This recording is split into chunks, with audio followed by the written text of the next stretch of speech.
Hello, in today's video, we will explore how to compare the counts between a source table and a target table. To begin, let's create a rule specifically designed for this purpose, and we will create a checksum rule. Let's name the rule appropriately. We will compare the counts between the human resources employees table as our source and the dim employees table as our target.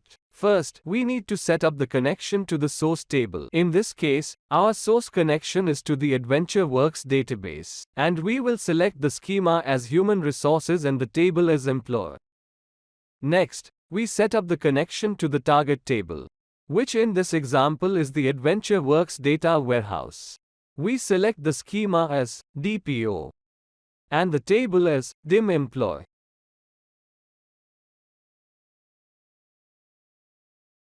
The source count and target count checks are automatically populated by default, which means that iceDQ will compare the counts between the two tables. We can publish and run the rule.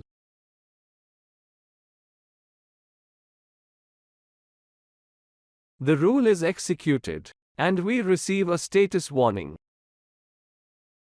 This warning is generated because the source count is 290, while the target count is 296. The difference of 6 is causing the rule to fail.